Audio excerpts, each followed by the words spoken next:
कहते राम नाम कड़वा लगे, राम नाम कड़वा लगे, ये मीठे लगे दामे, दुविधा में दोनों गए, भाई माया मिली ना राम। परमात्मा पाने के लिए हमने इस माया का लालच छोड़ना पड़ेगा, और परमात्मा में हम दृढ़ हो जाएंगे तो माया तो छाया की तरह आपके साथ रहेगी, पर यह विश्वास आपको हो नहीं पाता क्योंकि हम परमात्मा से मिलने वाले लाभ को अभी तक प्राप्त नहीं कर पाए, इसलिए हमें अविश्वास सा बना हुआ है। जैसे अन्य संतों से दीक्षा प्राप्त जितने भी भक्त हैं वो भक्ति भी श्रद्धा से करते हैं, लेकिन परमात्मा से मिलने वाला लाभ उन्हें प्राप्त ना होता, जिस कारण से वो अन्य विकार भी और छल कपट वो उसी तरह की क्रियाओं में लीन रहना पड़ता है, उनकी मजबूरी है। एक समय ये दास हमारे पूज्य गुरुदेव जी का जो मूल स्थान है तलवंडी भाई, जिला फिरोजपुर, पंजाब राज्य में, गुरुदेव जी के सतलोक गमन के उपरांत वहां सत्संग करने जाया करता था सेकंड संडे को। तो दास ने संडे का सत्संग करने जाना था और शुक्रवार को हमारे गुरुदेव के जो शिष्य थे उनका कोई रिलेटिव आया हुआ था और वहां कोई वृद्धा की मृत्यु हो गई थी, उसका शोक व्यक्त करने आया था। शनिवार को वो जा रहा था। हमारे भक्तों ने, गुरुदेव जी के भक्तों ने उनसे कहा कि आप सत्संग सुन के जाना, आज रुक जाओ सैटरडे को, और कल संडे को सत्संग होगा फिर चले जाना। वो कहने लगा मुझे बहुत आवश्यक कार्य है, एक पार्टी से मेरा एग्रीमेंट होना है और वो कल संडे को आएगी, उससे पहले मैंने उनके लिए रेस्टोरेंट बुक कराना है, ऐसे करना है वैसे करना है।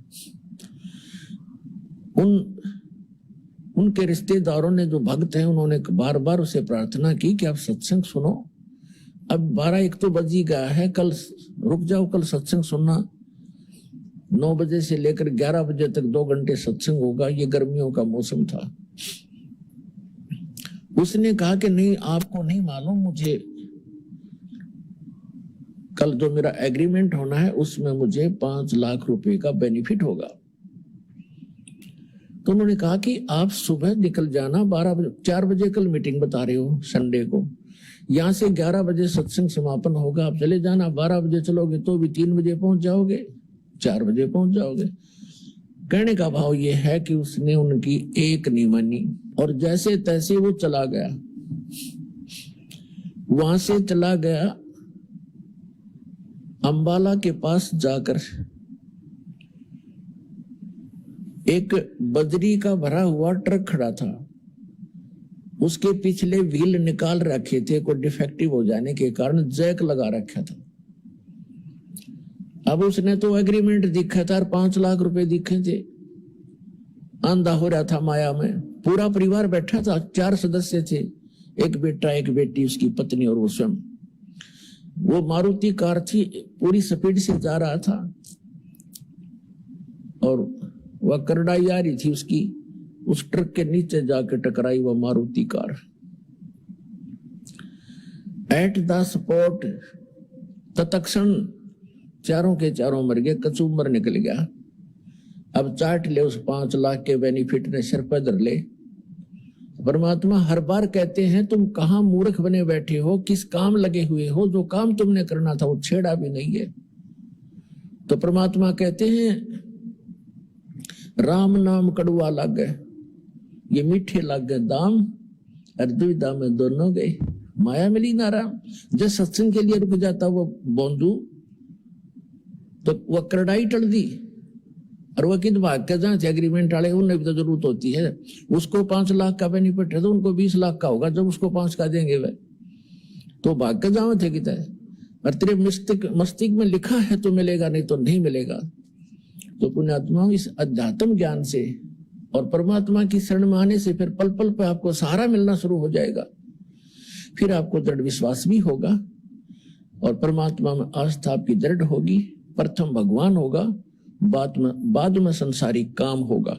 अब हम पहले संसारिक काम को रखे हुए और बाद में सेकंड भगवान को कभी समय मिला तो याद कर लेंगे, ना तो काम जरूरी है। देखो, काम अवश्य जरूरी है, कार्य भी करने हैं, लेकिन परमात्मा का सहारा मिल जाने से वही कार्य बहुत आसानी से होते हैं। जैसे पहले हमने देखा, दास का जन्म एक किसान परिवार में हुआ, तो पहले हाथ से हमारी माताएं आटा पीसा करती थी, हाथ से हमारे माता पिता पशुओं का चारा काटा करते थे। एक मशीन चल रही थी सर्कल वाली, एक चक्कर से की, और फिर पावर का कनेक्शन ले लिया बिजली का। अब उस पावर से वही आटे की मशीन, वो चक्की, जब 1-2 घंटे में हमारी माता मुश्किल से 5 किलो पीस पाव थी, और 2 घंटे में वह 2 क्विंटल आटा पीस दे चक्की। तो कहने का भाव ये है, ऐसे ही पशुओं का जो चारा काटने की मशीन भी पावर से चलने लगी, कटाकट मिनट में ढेर लगा देती है। तो परमात्मा की पावर मिलने के उपरांत आपके जो कार्य हैं वो भी ऐसे पावर ही चलाएगी, और बहुत ही अच्छी स्पीड से होंगे, घने होंगे। पर अभी तक आपको ये विश्वास बन नहीं पा रहा, क्योंकि आपको जहां से कनेक्शन प्राप्त है वो पावर हाउस नहीं है। वो तो की करके लटका तार बांध कर आपको कनेक्शन दे रहे हैं, उसको पावर हाउस बता रहे हैं। उदाहरण के तौर पर जैसे ये राधा स्वामी पंथ है, राधा स्वामी पंथ श्री शिवदयाल जी से चला, आगरा वाले से, पन्नी गली वाले से। उनका कोई गुरु नहीं। अपने आत्माओं, जब गुरु नहीं है तो पीछे कनेक्शन है नहीं किसी से। तो वो शिवदयाल जी एक कीकर का लटका बांध रहा था तार, और उसे आगे कनेक्शन दे दिया सबको, और सबने ये लगा कि ये बहुत अच्छा इंजीनियर है और इसने ठीक से कनेक्शन ले रखा होगा। और जिस कारण से आज 20-20 वर्ष राधा स्वामी, धन धन सतगुरु और ये जय गुरुदेव और जितने भी ये उससे निकले हुए पंथ हैं, वो सारे ऐसे ही समझो। अब 20-20 साल वहां भक्ति करके आज वो उजड़े पड़े हैं और रोते हैं बेचारे। कोई कहता बेटा मर गया, बेटी मर गई, विधवा होगी लड़की, और मेरे भी 36 रोग शरीर में है, लुट गया, पिट गया। अब उनको समझ में आने लगी है कि कर गया लटका बांध रहे थे कनेक्शन, भगवान से पावर कनेक्टेड नहीं थी उनकी, तो लाभ कैसे हो। और यहाँ देखो 20 जो 10-12 वर्ष से दास ने नाम देना शुरू किया है, 10-12 वर्ष से जो कनेक्टेड है नाम से, आज उनके कितने सुख हैं आप गिन नहीं सकते, इतना सुख दिया भगवान ने। तो पावर से कनेक्शन होगा तो आपके सारे काम चलेंगे। और दूसरी बात यह कि आपने यहाँ से दीक्षा ले ली, आपका कनेक्शन तो हमने जोड़ दिया, आपने जाकर के वही नियम भंग कर दिए, वहां कनेक्शन कट गया। फिर आप आते चक्कर भी लगाते रहते हो और कहते हो हमने तो नाम भी ले रखा, कोई लाभ नहीं हो रहा, तो कनेक्शन कट गया, वो पावर मिल नहीं रही आपको, तो लाभ कैसे होंगे। तो आपने कनेक्शन को ठीक रखना है, मर्यादा भंग नहीं करनी। यहां ऑटोमेटिक कनेक्शन कटेगा आपका। आप जरा सी भी मर्यादा भंग कर दोगे, भगवान साथ नहीं देगा। कबीर साहब कहते हैं, जब लग अंसा हमरी आना और काल लगे नहीं तेरा बना। फिर परमात्मा बताते हैं कि जब तक ये जीव हमारी मर्यादा में रहेगा, आन कान बोलते हैं हमारे देसी भाषा में, हमारी आन माने मर्यादा में रहेगा, और तब तक काल का कोई अटैक नहीं होगा। फिर परमात्मा बताते हैं कि 100 वर्ष तक सतगुरु पूजा, 100 वर्ष तक इस दास से प्राप्त भक्ति आप कर रहे हो और नियमित कर रहे हो, बहुत अच्छी बात है, क्योंकि आपका धन संग्रह हो रहा है। और एक दिन आन उपासी 100 वर्ष तक सतगुरु पूजा, गुरुदेव से, सतगुरु से लेकर साधना जो कर रहे हो, 100 वर्ष सतगुरु पूजा, एक दिन आन उपासी, वो अपराधी आत्मा फिर पड़े काल की फांसी। अब 100 वर्ष साधना कर ली, एक दिन आस्था हटेगी, आस्था हटेगी तभी तो हम आन उपासना करेंगे, तो आप गए काम तय। तो वो क्या होगा कि आपकी आस्था हट गई, भगवान से कनेक्शन कट गया, और उस समय आपके साथ एक धोखा और भारी बनेगा। जिसने 5-7 वर्ष तक, 4-5 वर्ष, 10 वर्ष ये सत साधना कर ली, फिर सुख तो स्वाभाविक होंगे ही होंगे आपको, क्योंकि सुख सागर है ये भगवान। और फिर आपके मन में मस्ती आवेगी, आपका कनेक्शन भी कट जाएगा। आप आन उपासना करोगे या कोई और गलती कर बैठोगे, और गलती पे गलती करते भी रहोगे और आपको हानि कुछ नहीं हो रही होगी, तो आप और उत्साह बढ़ेगा आपका नाम तोड़ने में। लेकिन आप भूल चुके होगे उस समय कि जो आपको सुख हो रहा है, अभी कोई आपत्ति कनेक्शन कटने से, नाम कटने से भी नहीं आ रही है, आपका इन्वर्टर चार्ज हो गया। अब बेशक डिस्कनेक्ट रहे इन्वर्टर, आपने वो चार्ज कर लिया, और उस जब तक वो जितना चार्ज है उससे आपको लाभ हो रहे होंगे, लेकिन आगे कनेक्शन ना होने से आगे उसमें चार्जिंग नहीं हो रही, जिस कारण से एक दिन ऐसा आएगा आपको सर्व सुविधाएं ऑटोमेटिकली समाप्त हो जाएगी। उस समय आपकी आंख खुलेंगी तो उस समय बहुत देर हो चुकी होगी। इसलिए आप जी से दास की प्रार्थना है कि मर्यादा में अवश्य रहना, नहीं तो आपने उलाने दे जाओगे कि नाम भी ले रखा है, पाठ भी करा लिया, जोत भी चढ़ा दी, तो वर्ष हो गए नाम लिए, न कोई लाभ नहीं हो रहा। ये कोई हो सकता है? अगर कनेक्शन ठीक रहे, आपकी मशीन ठीक है, पावर आपसे फुल पावर से 3 फेज से कनेक्शन है, मोटर ना चल रहा है, ये हो सकता है? तो यह परमात्मा कहते हैं सतगुरु के दरबार में कमी काहे की ना, अनसा मौज नहीं पावता तेरी चूक चाकरी में। इस सच्चे दरबार में कोई कमी नहीं किसी भी वस्तु की।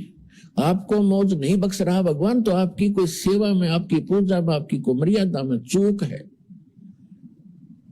उसको अपनी को सुचारू करो, फिर लाभ लो भगवान के। तो दास जो कहना चाह रहा था, इसे गंदे लोग में हम रह रहे, यहाँ एक पल का भरोसा नहीं, और वो माया धरी धराई रहेगी उस बाई की, पूरा परिवार नाश हो गया 5 लाख के चक्कर में। और परमात्मा कहते हैं हमारी शरण में रहो, आपका कोई काम नहीं, कोई कार्य में बाधा नहीं आने दूंगा, लेकिन कार्य हो हमारी मर्यादा अनुसार। एक तो पुण्यात्मा आप सभ्य समाज हो, शिक्षित समाज है, पूरा विश्व है, लेकिन इधर थोड़ा सा भी माइंड डाइवर्ट हुआ ही नहीं है। जो साधना कर रहे हैं उन संतों के पास, नकलियों के पास, उनसे उनको परमात्मा वाला लाभ नहीं है। यदि किसी को कोई सुख हो रहा है तो वो हो रहा पूर्व जन्म की बैटरी चार्ज, उनके पूर्व जन्मों के पुण्यों से, और वो सोच बैठा है कि यहाँ मैंने दीक्षा ली है तो मैं मंत्री बन गया, वहां से दीक्षा उस दिन बीसा ने ली है, वो को ना बने मंत्री। तो वो पूर्व जन्म के संस्कार ही आपके प्रभावित चल रहे हैं, और ये मान बैठते हैं कि हमारे इस गुरुजी से नाम लेने से हमें मोक्ष हुआ, ये लाभ हुआ। अब इसका पता चलेगा हमारे सदग्रंथों से कि किस संत की साधना शास्त्र अनुकूल है और किसकी शास्त्र विरुद्ध है। जिसकी शास्त्र अनुकूल है और वो अधिकारी है उस मंत्र जाप के देने का, उसी से लाभ होगा। अगर ये मंत्र दास के पास से कोई प्राप्त करके, तीनों के तीनों मंत्र, फर्स्ट मंत्र सतनाम, सेकंड और सार नाम, और वो खुद आगे संत बन नकली पासपोर्ट बनाने लग जाता है, तो वो साधना भी ज्यों की त्यों होगी और ज्ञान भी यही सुना देगा, क्योंकि तो पूरे विश्व में भेज दिया बच्चों ने बना बना कर सीडी, लेकिन उससे लाभ नहीं होगा। इसलिए हमने सभी चीजों को बड़ी सावधानी से चेक करना पड़ेगा। ये मनुष्य जीवन का सौदा है, हम छोटे मोटे सौदे में सौ जांच करते हैं, और इस मनुष्य जीवन के सौदे में भी हमने घनी जांच करनी पड़ेगी। अभी तक हमें जांच करने का कोई फुटरोल नहीं था, कोई पैमाना नहीं था। अब दास ने एक पैमाना बता दिया कि शास्त्र अनुकूल साधना करने से ही लाभ होगा, क्योंकि हमारे सदग्रंथ बताते हैं। श्रीमद् भगवत गीता अध्याय नंबर 16 के श्लोक 23-24 में कहा कि शास्त्र विधि को त्याग कर, यानी शास्त्रों में जो वर्णित है उस साधना के अतिरिक्त यदि हम अन्य साधना करते हैं, वो मनमाना आचरण है, किसी व्यक्ति विशेष, संत विशेष का बताया हुआ। उस मनमाना आचरण करने से न तो सुख होता है, न कोई सिद्धि प्राप्त होती है, और न ही उसकी परम गति होती है, अर्थात व्यर्थ। तो गीता अध्याय नंबर 16 के श्लोक नंबर 24 में तुरंत कहा कि इससे तेरे लिए अर्जुन कर्तव्य और अकर्तव्य की अवस्था में कौन सी साधना करनी चाहिए, कौन सी ना करनी चाहिए, उसके विषय में सदग्रंथ ही प्रमाण है, उनको आधार मानना। तो दास आपको सबसे पहले यही सिद्ध करता है, सदग्रंथ दिखाता है। और ये अध्यात्म ज्ञानहीन व्यक्ति जो थोड़े से शिक्षित हो गए, वो ये समझते हैं कि जब गुरु है, गुरु को क्या जरूरत है पुस्तक पढ़ के दिखाने की और सुनाने की। अरे भले आदमियों, इन गुरुओं ने तो नाश कर रखा, जिन्हें कख पता नहीं, जुबानी पता नहीं, के कहानी सुना देते, संस्कृत भी बोल बोल सुना देते, अध्याय नंबर भी बता देते, पर सारी बकवाद गढ़ा करते। ये रूबरू आपके इसलिए किया जा रहा है कि ताकि आप स्वयं देखें कि दास जो बोल रहा है वो सदग्रंथों में लिखा है। उन्होंने जो बोला वो सदग्रंथों में नहीं था, और इस करके हम उनको विद्वान मान लिया, क्योंकि उनको कंठस्थ याद थे, चारों वेद भी याद थे। ऐसे ऐसे ऋषि हुए हैं जिनको चतुर्वेदी कहते, और जिनको तीनों वेद कंठस्थ याद थे उनको त्रिवेदी कहा जाता था। जिनको 2 वेद कंठस्थ याद थे वो द्विवेदी कहलाते थे। और कख पता नहीं, उन वेदों का घोट घोट रखे थे। तो हम यहां मार खा रहे हैं, और अभी तक खा रहे हैं। आम व्यक्ति, जैसे एक बहन कह रही थी कि मेरी सास को मैंने कहा कि आप देखिएगा एक संत का सत्संग आता है। तो दास उस दिन सत्संग सुना रहा था, टीवी पर चल रहा था, और उसमें राधा स्वामी से दीक्षित थी। राधा स्वामी के ही बारे में जानकारी दी जा रही थी, और ये वृक्ष फिर गीता का प्रमाण दिया जाता था। उर्दो मूलो मध्य शाखे 15वें अध्याय का 1 से 4 सत्संग सुनाया जा रहा था। उसमें उल्टा लटका हुआ वृक्ष दिखाया जा रहा था। तो बुढ़िया ने वो वृक्ष देख कर फिर आया राधा स्वामी के बारे में चर्चा, तुरंत बंद कर दिया टीवी। उसकी बहू जो पुत्र वधू थी वो यहां से दीक्षित थी, तो उसने कहा, बुढ़िया ने बंद कर दिया टीवी, के तो निंदा करता है, ये दरख्तों में रब भालदा है। पंजाब की बात है, बोला दरख्तों में रब भालदा है, यानी दरख्तों में वृक्षों में ये भगवान ढूंढ है। अपने आत्मा यहां मार खा गए हमने क्या देखा, ये राधा स्वामी वाले 40 मिनट बोले अगर मुस्कुल के संत, और कख उनको पता नहीं, अटपट करके चले जाए सारे श्रद्धालु। क्योंकि श्रद्धालु का स्वभाव है, वो हाथ जोड़े खड़े रहते हैं। बस बड़े वचन सुन लिए, खाक वचन सुन लिए, उन्हें कख भी नहीं पता। तो इसी प्रकार बहुत से अन्य हमारे भक्तों से कहते हैं, जो दूसरे संतों के शिक्षित हैं, दीक्षित हैं, भक्त हैं, वो कहते हैं तुम्हारे गुरु जी तो पुस्तक पढ़ सुनावा है, उन्हें कख भी पता नहीं, उनको याद ही कुछ नहीं रहता। मेरा याद तो सारा है, पर भाई बिना दिखाए काम ना चले, विश्वास नहीं हो सकता। तो इसलिए पुण्यात्मा इतना जटिल बना रखा था इस भक्ति मार्ग को और इस ज्ञान को इतना रंग दिया, हमारे हृदय में ठोक दिया था। अब दास ने उसको हटाना और निकालना बड़ा दुर्बर हो रहा है। पर परमात्मा ने दया करी, अपने बच्चों को पहले शिक्षा दी और ऐसे इंस्ट्रूमेंट बनवा दिए, ये मीडिया और चैनल, और साथ में ये CD DVD बनवा दी, मोबाइल के अंदर ऐसी बढ़िया सिस्टम करवा दिया। ये गॉड गिवन है सारा कुछ आपके लिए। ये 43,20,000 वर्ष है चतुर्युग के अंदर, सतयुग त्रेता द्वापर में, और ये लगभग 40 लाख वर्ष जा लिए, अभी तक ना हुई है कुछ भी व्यवस्था। और अभी 10 वर्ष से ज्यादा 10 वर्ष हुए हैं। इस 10 वर्ष से मालिक ने ये डूंडा उठा दिया, मोबाइल बनवा दिए, इनमें सारा सत्संग सुनो। पहले बकवाद भरा कर दिए, सत्संग भरेंगे बच्चे, आप सुनाएंगे, परिवार को सुनाएंगे, कोई रिश्तेदार आएगा उसको सुनाएंगे, बैठ के देखो सत्संग सुनो, अपना उद्धार, आने वाले जो वहां आएंगे उनका उद्धार। और ऐसे इसलिए परमात्मा ने ये ऐसे उपकरण बनवाए हैं जिससे आप जिस सदग्रंथों को स्वयं देखेंगे और फिर भगवान को पहचान कर अपना कल्याण करवा लोगे। अब जो प्रसंग चल रहा है, ये दास आपको बताना चाह रहा है कि ऐसे लोक में और आप रह रहे हो, एक पल का भरोसा नहीं, ना जाने के हो जा, के बीत जा किसके संग में। बाकी हम शेष अपना अटकलबाजी से जी रहे हैं, हम अभी नहीं मरेंगे। जो मृत्यु को प्राप्त हो गए वो भी ये सोच रहे थे हम नहीं मरेंगे। तो इसका विकल्प क्या है ये भी बताया जाएगा आज के सत्संग में। ये तो बता ही रहे हैं, दास के इस दास से उपदेश लो, दीक्षा प्राप्त करो। जो प्रसंग चल रहा था कि 100 वर्ष सतगुरु की पूजा, एक दिन आन उपासी, और वो अपराधी आत्मा फिर पड़े काल की फांसी। अब क्या होगा, जैसे 100 वर्ष यानी 10-20 वर्ष जैसा भी आपका जीवन है, तो कह परमात्मा एक उदाहरण दे रहे हैं, और एक दिन आन उपासना आपने कर ली तो आपका काम बिगड़ जाएगा। अब फिर परमात्मा ने एक ऑप्शन बताया है कि किसी कारण से कनेक्शन भी कट गया। अब जैसे आपने आन उपासना कर ली यानी आपका नाम खंड हो गया, तो पिछली भक्ति नष्ट नहीं हुई आपकी, ये चिंतित ना होना।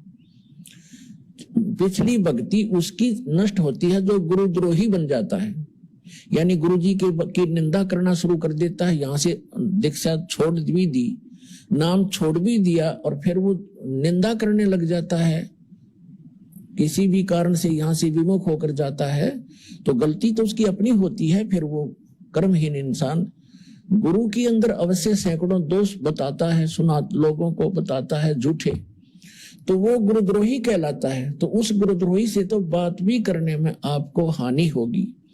अन्यथा जब तक ये जीव गुरुद्रोही नहीं होता, भले ही नाम छोड़ देता है, तो पिछली जो भक्ति है वो उसकी सुरक्षित रह जाती है। लेकिन वो लाभ, या तो उसका लाभ है दोबारा नाम लेवे और फिर से भक्ति चालू कर ले, तो पिछली तो है ही संग्रहित, आगे चार्जर फिर लग जाएगा। और जो हो गया गुरुद्रोही, उसका सारा वो भक्ति नष्ट हो जाती है, उसकी पिछली भक्ति बिल्कुल नहीं रहेगी, इस जन्म की उसमें आग लग जाती है। तो परमात्मा कहते हैं गुरुद्रोही की पेड़ पे आदरणीय गरीबदास साहब जी कहते हैं कि गुरुद्रोही की पेड़ पर जय पग आवे वीर, और 84 निश्चय पड़े नो सतगुरु कहे कबीर। आदरणीय गरीबदास साहब जी गांव छुरानी, जिला झज्जर, हरियाणा वाले, अपने परमात्मा से, अपने परमात्मा कबीर जी से प्राप्त उस ज्ञान को, यथार्थ अध्यात्म ज्ञान को जानकर किस प्रकार बताते हैं, गुरुद्रोही की पेड़ पे जय पग आवे वीर, और 84 निश्चय पड़े नो सतगुरु कहे कबीर। यदि कोई गुरुद्रोही है और गुरु जी की निंदा कर रहा है, और उसके साथ आप हाँ में हाँ मिला रहे हो, आप उसको यस कर रहे हो, तो आपने पेड़ पे पेड़ रख ली, कदम से कदम मिला लिया। पेड़ पे पैर रखना, पग रखना, यानी उसकी यस में यस कर दी, तो आपकी भक्ति, आपकी भक्ति नष्ट हो जाएगी, आपकी भी भक्ति नष्ट हो जाएगी। तो इसलिए कहते हैं गुरुद्रोही की पेड़ पे जय पग आवे वीर, 84 निश्चय पड़े, 84 लाख योनियों में पक्का जागा वो व्यक्ति नो सतगुरु कहे कबीर। इसलिए ये बिजली जैसा करंट समझ लेना, इससे इतना डरना पड़ेगा। ये मर्यादाएं हैं, तो मेन मर्यादाएं। छोटी मोटी गलतियों से, किसी व्यवस्था के कारण, मजबूरी के कारण को खंडित भी हो जाता, तो नाम उसमें पिछली भक्ति नाश नहीं होती, और तुरंत उसको आके अपना सुचारू करवा ले, आगे उन गलतियों से बचे।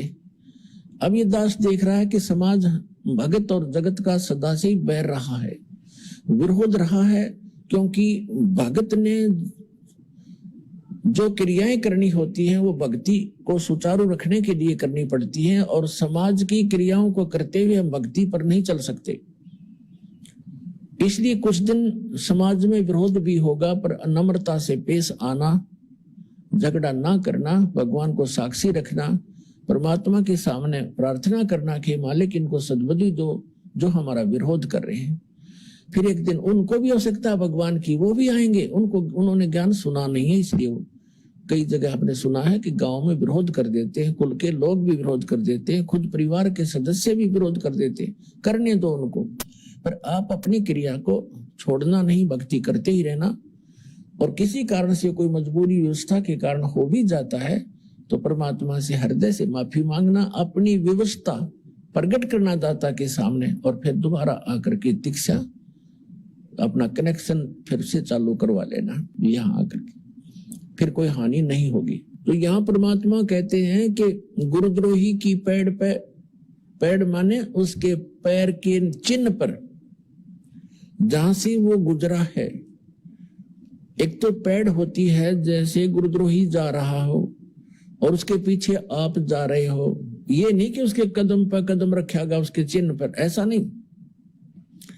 पैड पे पैड रखना, कदम से कदम मिलाना, कदम से कदम मिलाना मीन उसकी सब बातों को आप स्वीकार करना। कर लेते हो तो वो गुरुद्रोही की पैड पे पैर रख दिया आपने। जैसे कोई आपके गुरुजी की निंदा भी कर रहा है, आप कहीं बैठे हो, जैसे बस में बैठे हैं और दूसरी सीट वाला ही ये बातें करना शुरू कर देता, तो आप कहां जाओगे? तो आपके हृदय में ये उससे लड़े नहीं, क्योंकि लड़ने से तो बात बिगड़ती है भगत की, उससे लड़े नहीं। और उससे द्वारा जो बकवाद की जा रही है वो आपके हृदय में घर करे नहीं कि ये वैसे नींद में बन रहा है, बांधन दे, भौंकण दे इसको। और ये मंत्र है, इससे ये आपकी भांग उतर जाएगी। और ये भांग उतरने के बाद फिर आपको पता चलेगा कि मैं कहां रह रहा हूं। जैसे एक शराबी शराब पी के, जैसे हरियाणा जैसे क्षेत्र में, राजस्थान जैसे क्षेत्र में, राज्य में शराब पी करके बाहर पड़ा है गर्मी में दिन के 12 बजे और बुरा हाल, पसीना पसीना हुआ है, रेत में लिपटा पड़ा है। उसको कोई कहे कि उठ भाई, आप तो बहुत गलत स्थान पर पड़े हो, चलो आपको छाया में बैठाता हूं, आपको प्यास भी लगी होगी। तो वो पड़ा पड़ा कहता जोड़ दे मौज हो रही है। अब उसको पता है नहीं तो पड़ा कहाँ है, क्योंकि वो होश में नहीं है, उस नशे से बोल रहा है। और जब वो होश में आएगा, सचेत होगा, वह शराब उतर जाएगी, उसकी नशा उतरेगा, तब वो देखेगा और उसको कोई बताएगा कि तू यहां पड़ा था कल, तो उसको स्वयं महसूस होगा कि मैं गलत जगह पड़ा था, अरे यह शराब पीनी नहीं चाहिए। उस समय तो मन में आओगी, पर सामने फिर गुटी ला बैठेगा। तो कहने का भाव ये है कि हम सत्संग सुनते हैं, सत्संग सुनने के बाद हमें पता चलेगा या भांग उतरेगी, शराब उतरेगी, नशा इस काल का, इस झूठे सुख को सुख है, ये मान रहा मनमोद, ये सकल चबीना काल का, कुछ मुख में कुछ बोल। फिर आपको जब यह नशा उतर जाएगा, इस सत्संग रूपी एंटीबायोटिक ये टेबलेट खाते हैं, फिर आपको महसूस होगा कि हम कहाँ रह रहे हैं, ये कोई लोक है, ये कोई स्थान है जिसमें हम रह रहे हैं। तो ये एंटीबायोटिक सत्संग आपको इसलिए सुनाया जा रहा है कि ताकि आपका ये नशा उतरे जहां पर रह रहे हो और जिसको आप अपना मान रहे हो। फिर परमात्मा कहते हैं कि यदि आपने ये ज्ञान समझ में आ गया और आपके बच्चे हैं, आपका परिवार है, बहुत अच्छी बात है, क्योंकि ये भी भगवान के बच्चे हैं, इनमें प्यार, इनमें मोह, इनके प्रति अच्छा स्वभाव भाव वर्तना, व्यवहार, अच्छा व्यवहार करना, तो ये हमारा नैतिक फर्ज बना है। लेकिन इनको भी अगर सुरक्षित रखना चाहते हो, जब तक आपका जीवन है, ये बेमतलब की जो दुर्घटनाएं होंगी, अकाल मृत्युएं होती हैं, तो इनसे दुख होता है हमारे को, बच्चा मर गया, कोई पत्नी मर गई, कोई पति मर गया, किसी को कैंसर होगी, तो उनसे बचने के लिए परमात्मा कहते हैं आप मेरी द्वारा दी गई ये साधना करो, ये मंत्र जाप करो, मैं तुम्हारी फिर रक्षा करूंगा, अकाल मृत्यु नहीं होने दूंगा। तुम्हारे बच्चे तुम्हें प्यारे लगते हैं, 5 पिता प्यारे लगते हैं, तो ये तभी ये प्यार बना रहेगा जब सत भक्ति करोगे, ये भी सुरक्षित रहेंगे। जब तक आप यहाँ रहोगे, आप यहाँ भी ठीक रहोगे और भगवान बच्चों को भी सद्बुद्धि देगा, आपकी भक्ति बनेगी, आपकी वृद्धावस्था भी अच्छी तरह व्यतीत होगी, क्योंकि सत्संग सुनने वाले और भक्ति करने वाले बच्चे, पुत्र वधू और पुत्र अपने आप विनम्र हो जाते हैं, उनके अंदर दया भाव भर जाती है और कोई लोभ लालच से वो सेवा नहीं करते, वो एक अपना नैतिक कर्तव्य जानकर फिर सेवाएं करते। तो आपकी वृद्धावस्था भी सुथरी बीतेगी, भगवान की कुछ भक्ति साथ देगी, कुछ बच्चों में परमात्मा उनमें भाव अच्छा भरेगा। तो इस प्रकार परमात्मा कहते हैं जब तक आप यहाँ रहो इस गंदे लोक में, तो हमारी शरण ग्रहण करो, आपको यहाँ भी सुख दूंगा। और जब यहां से जाओगे, विमान में बैठकर जाओगे, आपको महसूस ही नहीं होगा कि आपकी मृत्यु हुई। आप शरीर छोड़ोगे पता नहीं चलेगा, क्योंकि ये तो एक ऊपर का खोखा है, ये तो सबसे गंदा बॉडी है जो आपको प्राप्त है, हमें प्राप्त है, और इसमें इसको हम फाइनल मान रहे हैं, तो बहुत अच्छा है। ये अच्छा इसलिए है कि इससे हम भक्ति कर सकते हैं, ना युक्ति अच्छा नहीं। और इस भक्ति के लिए ये सबसे अच्छा है, क्योंकि ये मानव शरीर बार बार प्राप्त नहीं होता, इसलिए इसका सदुपयोग करें। अब हम आपको बताना चाहेंगे, ये दास आपको बताएगा कि आप यहां फंसे कैसे। सबसे पहले आपको इस भक्ति मार्ग में लगने से पहले, इस ज्ञान को ग्रहण करने से पहले सृष्टि रचना का ज्ञान होना अनिवार्य है। जिस समय आपको सृष्टि रचना का ज्ञान हो जाएगा, फिर आपको सभी सदग्रंथ और यो काल का सारा जाल आसानी से समझ में आओगा। तो पुण्यात्माओं, ये सत्संग, ये ज्ञान हमने कभी सुना नहीं था, जिस कारण से प्रथम बार सुनोगे तो ऐसा लगेगा जैसे वैसे बनावटी सी कहानी है। लेकिन जब सदग्रंथों से दास प्रमाणित करेगा उस कथा को, आप दांतों तले उंगली दबाओगे कि सचमुच ये तो सारा ही सत्य है। अब आपको दास सुनाएगा, परमेश्वर कबीर जी जो हैं, ये धानक दुल्हा रूप में जो काशी में 120 वर्ष रहे थे, ये पूर्ण परमात्मा हैं, ये सारी सृष्टि के रचनहार हैं और हम सभी आत्माओं के जनक हैं। और परमात्मा जैसे कोई क्रिएटर है तो क्रिएशन के बारे में वो क्रिएटर ही बता सकता है,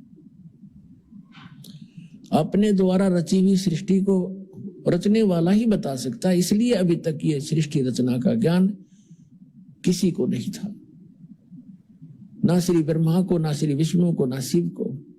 केवल उन महापुरुषों को अवश्य हुआ जो परमात्मा से परिचित हुए हैं।